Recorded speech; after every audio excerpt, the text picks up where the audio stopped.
सुप्रभात बच्चों।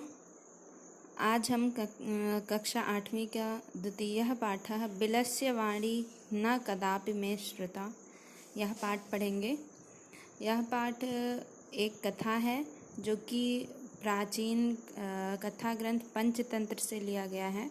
पंचतंत्र के लेखक विष्णु शर्मा जी हैं और इस पंचतंत्र नामक ग्रंथ में अनेक कथाएं दी हुई हैं और इन कथाओं के पात्र ज़्यादातर पशु पक्षी हैं। पशु और पक्षियों की कहानियों के माध्यम से हमें कुछ अच्छी शिक्षाएं देती हुई ये कहानियां हैं।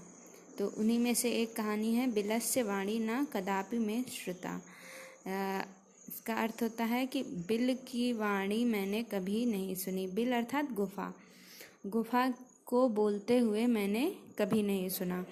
यह इस कहानी के शीर्षक का अर्थ है। आगे हम लोग देखते हैं इस कहानी को। मैं इसको पढ़ूंगी और उसका अर्थ भी आपको साथ साथ में बताऊंगी। कस्मिंश्चित् वने खरनखरा नाम सिंहः प्रतिवसति स्म। किसी वन में खरनखर नाम का सिंह रहता था। एक शेर रहता था जंगल में, उसका नाम था खरनखर। सः कदाचित् इतस्ततः परिभ्रमन् क्षुधार्तः न किंचिदपि आहारं प्राप्तवान्। एक बार वह इतस्ततः अर्थात इधर उधर परिभ्रमण घूमते हुए विचरण करते हुए क्षुधार्तः क्षुधा से पीड़ित होकर के, भूख से पीड़ित होकर के न किंचिदपि आहारं प्राप्तवान्, कुछ भी आहार उसे नहीं मिला। क्या एक बार वह इधर उधर अपने शिकार की तलाश में घूम रहा था, लेकिन उसे कुछ भी नहीं मिला। वह भूख से पीड़ित था, लेकिन वह इधर उधर घूमा, लेकिन उसे कुछ भी आहार नहीं मिला। ततः सूर्यास्त समये एकां महतीं गुहां दृष्ट्वा सः अचिन्तयत्। तभी सूर्यास्त के समय एक बड़ी गुफा को, महती गुहा अर्थात बड़ी गुफा को देख करके सः अचिन्तयत्, वह सोचने लगा। नूनम एतस्यां गुहायां रात्रौ कोऽपि जीवः आगच्छति। नूनम अर्थात अवश्य, अवश्य ही इस गुफा में रात में कोई जीव आएगा। वह सोचता है कि रात में कोई न कोई जीव यहाँ आएगा। अतः अत्रैव निगूढ़ो भूत्वा तिष्ठामि, इसलिए मैं यहीं छिप करके बैठ जाता हूँ। निगूढ़ो अर्थात छुप करके मैं बैठ जाता हूँ। एतस्मिन् अंतरे गुहायाः स्वामी दधिपुक्षः नामकः शृगालः समागच्छत्। इसी समय, इसी बीच में गुफा का स्वामी दधिपुच्छ नाम का सियार वहाँ आ जाता है। यानी कि जब वो छुप कर बैठा था, एतस्मिन् अंतरे गुहायाः स्वामी दधिपुक्षः नामकः शृगालः समागच्छत्। इसी बीच में गुफा का स्वामी दधिपुच्छ नाम का जो सियार था वो वहाँ पर आ गया। यानी कि वो जो गुफा थी वो किसकी थी? एक सियार की थी और उस सियार का नाम था दधिपुच्छ। और जब शेर वहाँ पे छुप करके बैठ गया गुफा के अंदर, उसके बाद ही वो सियार वहाँ पर आ गया। सच यावत् पश्यति तावत् सिंहपद्धतिः गुहायां प्रविष्टा दृश्यते। और जब वो वहाँ आया तो उसने क्या देखा कि वह जहाँ तक देख रहा था वहाँ तक शेर के जो पैरों के चिन्ह थे, वो जो पैरों के निशान थे, वो गुफा में प्रवेश करते हुए ही दिखाई दे रहे थे। गुहायां प्रविष्टा दृश्यते, गुफा में प्रवेश करते हुए ही उसके पैरों के निशान थे। न च बहिरागता, बाहर आते हुए किसी भी पैर का निशान नहीं था, क्योंकि वो शेर अंदर ही गया था, अभी बाहर आया नहीं था, इसलिए उसके जो पैरों के जो पंजों के निशान थे वो गुफा के अंदर जाते हुए थे और बाहर आते हुए नहीं थे। शृगालः अचिन्तयत्, सियार ने सोचा, अहो विनष्टो अस्मि, अरे मैं तो आज नष्ट ही हो गया। अर्थात वो सोचता है कि आज तो ये मुझे मार ही डालेगा।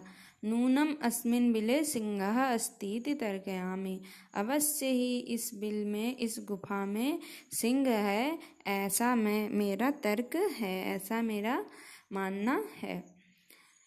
तत् किम करवाणि, तो फिर मैं क्या करूं। एवं विचिन्त्य, इस प्रकार सोच करके, वह दूरस्थः रवं कर्तुम आरब्धः, दूर स्थित रहते हुए शब्द करना आरंभ कर देता है। रवम अर्थात आवाज करने लगता है, बुलाता है। क्या बोलता है वो? भो बिल किम न स्मरसि, हे बिल क्या तुम्हें याद नहीं है। यन्मया त्वया सह समयः कृतो अस्ति, कि मेरे द्वारा तुम्हारे साथ यह शर्त रखी गई है कि यदा हम बाह्यतः प्रत्यागमिष्यामि, कि जब भी मैं बाहर से प्रत्यागमिष्यामि वापस आऊँगा, तदा तुम माम आकारयिष्यसि, तब तुम मुझे बुलाओगी। कहता है कि हे गुफा, क्या तुम्हें यह याद नहीं है कि मैंने तुम्हारे साथ यह शर्त लगाई है, या यह हमारे बीच यह समझौता हुआ है कि जब भी मैं बाहर से आऊँगा वापस, तब तुम मुझे पुकारोगी। यदि तुम माम न आह्वयसि तर्हि अहम द्वितीयं बिलं यास्यामि इति, यदि तुम मुझे नहीं बुलाओगी, नहीं पुकारोगी, तो मैं दूसरे बिल में या दूसरी गुफा में चला जाऊंगा। अथ एतत् श्रुत्वा सिंहः अचिन्तयति, अब यह बात सुन करके शेर सोचने लगा। नूनम एषा गुहा स्वामिनः सदा समाह्वानं करोति, अवश्य ही यह गुफा अपने स्वामी को हमेशा बुलाती होगी, उसका हमेशा आवाहन करती होगी। परंतु मद भयात न किंचित वदति, लेकिन क्योंकि मैं इस गुफा में बैठा हूँ, इसलिए मेरे डर के कारण यह कुछ भी नहीं बोल रही है। अथवा सात्विदम उच्यते,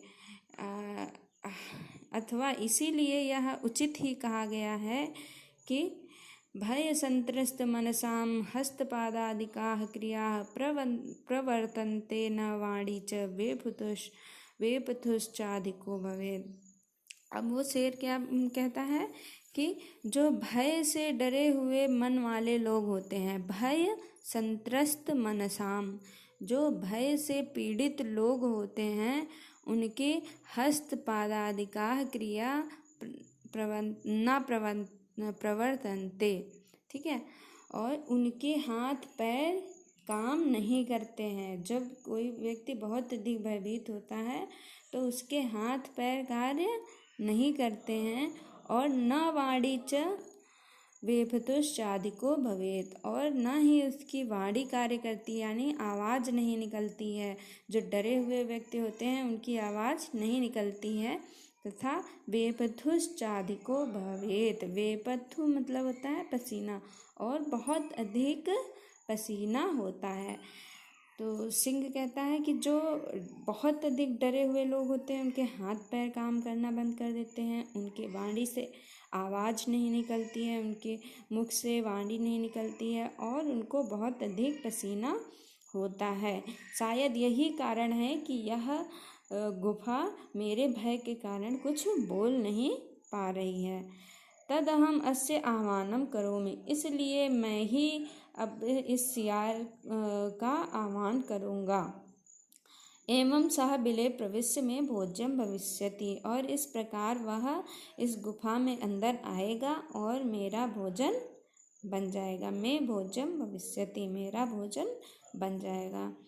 इत्थम विचार्य सिंहः सहसा शृगालस्य आह्वानम अकरोत्, यह सोच करके शेर अचानक से सियार का आवाहन करने लगता है। सिंहस्य उच्च गर्जन प्रतिध्वनिना सा गुहा उच्चैः शृगालम आह्वयत्, शेर के ऊंची गर्जन की प्रतिध्वनि अर्थात जो आवाज़ हम किसी खाली जगह पे बोलते हैं तो उसकी जो आवाज़ वापस आती है, तो शेर की ऊंची आवाज़ की जो प्रतिध्वनि थी उससे वह गुफा भी ऊंची ऊंची आवाज में सियार को बुलाने लगी।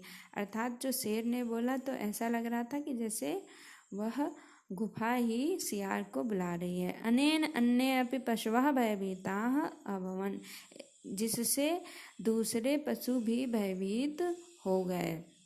शृगालोऽपि ततः दूरं पलायमानः इमम् अपठत्, सियार भी यह जानकर कि इसके अंदर सिंह ही है वहाँ से दूर भाग गया और भागते भागते वह यह श्लोक पढ़ता गया या यह बात कहता गया। क्या कहता है?